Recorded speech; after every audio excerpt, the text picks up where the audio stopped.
राधे राधे मित्रों, भगवती गीता के चौथे अध्याय में दिया गया है मोक्ष योग का उपदेश, 10 महाविद्याओं का वर्णन तथा अनन्य शरणागति की महिमा। तो चलिए शुरू करते हैं चौथा अध्याय। हिमालय बोले, हे देवी, यदि आपका आश्रय ग्रहण न करने वालों की मुक्ति है ही नहीं तो कृपा करके मुझे बताइए कि मनुष्य किस प्रकार से आपकी शरण प्राप्त करे। हे माता, देह बंधन के छुटकारे के लिए मोक्ष की इच्छा रखने वालों को आपके किस रूप का ध्यान करना चाहिए और आपकी कैसी परम भक्ति करनी चाहिए।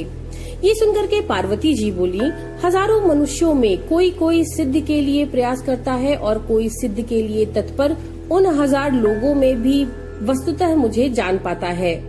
हे तात, मुमुक्षुओं को देह बंधन से मुक्ति के लिए मेरे निष्कल सूक्ष्म वाणी से परे अत्यंत निर्मल निर्गुण परम ज्योति स्वरूप सर्वव्यापक एकमात्र कारण रूप विकल्प रहित आश्रयहीन और सच्चिदानंद विग्रह वाले स्वरूप का ध्यान करना चाहिए।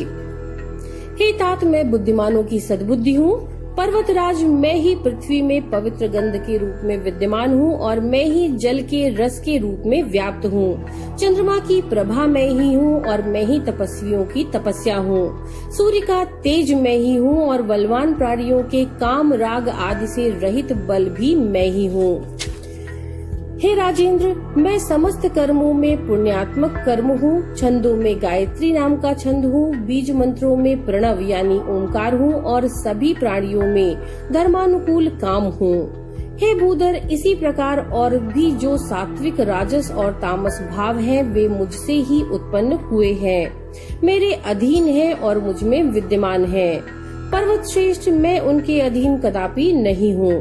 हे महाराज, माया से मोहित हुए लोग मेरे इस सर्वव्यापी अद्वैत परम तथा निर्विकार रूप को नहीं जान पाते, किंतु जो लोग भक्ति पूर्वक मेरी उपासना करते हैं वे इस माया को पार कर जाते हैं। ऋग आदि श्रुतियाँ भी मेरे परम ऐश्वर्य को नहीं जानती हैं। हे पिताजी, नग श्रेष्ठ, सृष्टि के लिए मैंने ही अपने रूप को स्त्री तथा पुरुष भेद से 2 भागों में विभक्त किया। शिव ही प्रधान पुरुष और शिवा ही परम शक्ति है। हे महाराज, तत्वदर्शी योगीजन मुझसे ही शिव शक्ति से युक्त ब्रह्म एवं परात्पर तत्व कहते हैं। मैं ब्रह्म रूप से इस चराचर जगत की सृष्टि करती हूँ, परम पुरुष विष्णु होकर इस संपूर्ण विश्व का पालन करती हूँ और अंत में अपनी इच्छा से दुराचारियों के शमन के उद्देश्य से महारुद्र रूप से संहार करती हूँ। इसी तरह महामते, मैं राम आदि रूपों से पृथ्वी पर बार बार अवतार लेकर दानवों का वध करके पुनः पुनः जगत का पालन करती हूँ। हे तात, मेरा शाक्यात्मक रूप ही प्रधान है, क्योंकि अपने स्वरूप में स्थित रहता हुआ पुरुष उसके बिना कुछ भी करने में समर्थ नहीं है। हे राजेंद्र, मेरे इन काली आदि रूपों को स्थूल रूप जानो।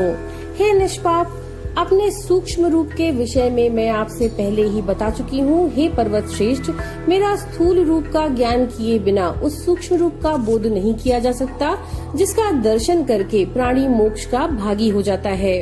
अतः मोक्ष की कामना करने वाले प्राणी को पहले मेरे स्थूल रूप का आश्रय लेना चाहिए। मनुष्य को चाहिए कि वह क्रिया योग के द्वारा विधान पूर्वक मेरे उन स्थूल रूपों की उपासना करके ही धीरे धीरे मेरे शाश्वत परम स्वरूप का दर्शन करे। हिमालय बोले, हे माता, आपके स्थूल रूप अनेक प्रकार के हैं।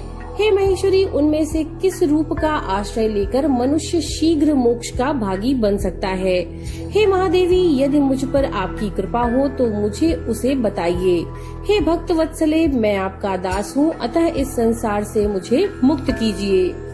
श्री पार्वती बोली, हे भूधर, मेरे स्थूल रूपों से यह संपूर्ण जगत ही व्याप्त है, फिर भी शीघ्र मुक्ति प्रदान करने वाली मेरी देवी मूर्ति सर्वाधिक आराधनीय है। वो देवी भी मुक्तिदायिनी 10 महाविद्या नाम से अनेक स्वरूपों वाली है। हे महाराज, मुझसे उनके नाम सुन लीजिए। महाकाली, तारा, खोडशी, भुवनेश्वरी, भैरवी, बगलामुखी, छिन्नमस्ता, महात्रिपुर सुंदरी, धूमावती और मातंगी नाम वाली ये मनुष्यों को मोक्ष फल प्रदान करने वाली हैं। इनकी परम भक्ति करने वाला निसंदेह मोक्ष को प्राप्त कर लेता है। हे तात, आप मन और बुद्धि से मेरे प्रति समर्पित होकर इनमें से किसी एक का क्रिया योग के द्वारा आश्रय ग्रहण कीजिए। इससे आप निश्चित रूप से मुझे प्राप्त कर लेंगे। हे भूधर, मुझको प्राप्त होकर महात्मा लोग अनित्य तथा दुखत्रय से परिपूर्ण पुनर्जन्म कभी भी नहीं पाते। हे राजन, निरंतर एक निष्ठ चित्त वाला होकर जो नित्य मेरा स्मरण करते हैं, उस भक्ति परायण योगी को मैं मुक्ति प्रदान करती हूँ। भक्ति पूर्वक मेरा स्मरण करते हुए जो अंत में प्राण त्याग करता है, वह कभी भी पुनर्जन्मादि सांसारिक दुख समूहों से पीड़ित नहीं होता। हे महामते, मेरे प्रति अनन्य चित्त से जो लोग भक्तिपूर्ण होकर नित्य मुझको भजते हैं, मैं उन्हें मोक्ष प्रदान करती हूँ। हे महाराज, मेरा वह शक्यात्मक स्वरूप ही बिना किसी श्रम के ही मुक्ति देने वाला है, इसलिए आप उस रूप का आश्रय लीजिए। इससे आप अवश्य ही मोक्ष को प्राप्त कर लेंगे। हे राजेंद्र, जो लोग श्रद्धा से युक्त होकर भक्ति पूर्वक अन्य देवताओं की भी उपासना करते हैं, वे भी प्रकारांतक से मेरी ही उपासना करते हैं, इनमें कोई संदेह नहीं है। समस्त यज्ञों का फल देने वाली मैं यद्यपि सर्वव्यापिनी हूँ, फिर भी जो लोग एकमात्र उन्हीं अन्य देवताओं की भक्ति में तत्पर रहते हैं, उनकी मुक्ति अत्यंत दुर्लभ होती है। अतः देह बंधन से मुक्ति के लिए आप अपने मन को नियंत्रित करके मेरी ही शरण में आइए। ऐसा करने से आप मुझे प्राप्त कर लेंगे, इसमें कोई संशय नहीं है। आप जो कुछ भी करते हैं, खाते हैं, हवन करते हैं और दान करते हैं, वह सब मुझे अर्पण करके आप कर्म बंधन से छूट जाएंगे। जो लोग सच्ची भक्ति से मेरी आराधना करते हैं, वे मुझ में हैं और मैं भी उनमें स्थित हूँ। हे महामते, मेरे लिए कोई भी प्रिय या अप्रिय नहीं है। अत्यंत दुराचारी रहा हुआ मनुष्य भी यदि अनन्य भाव से मेरी उपासना करने लगता है, तो वह भी पाप रहित होकर भव बंधन से छूट जाता है। वह शीघ्र ही धर्मात्मा हो जाता है और धीरे धीरे संसार सागर को पार भी कर जाता है। हे पर्वतराज, मुझ में भक्ति रखने वाले प्राणियों के लिए भक्ति बहुत ही सुलभ होती है। अतः महामते, आप पराभक्ति से युक्त होकर मेरी आराधना कीजिए। मैं आपको जन्म मरण रूपी समुद्र से निश्चित रूप से पार कर दूंगी। आप मुझ में अनुरक्त मन वाले होइए, मेरे उपासक बनिए, मुझे नमस्कार कीजिए, मेरे परायण होइए। ऐसा करने से आप मुझे ही प्राप्त होंगे और सांसारिक कष्ट आपको कभी भी पीड़ित नहीं कर सकेगा।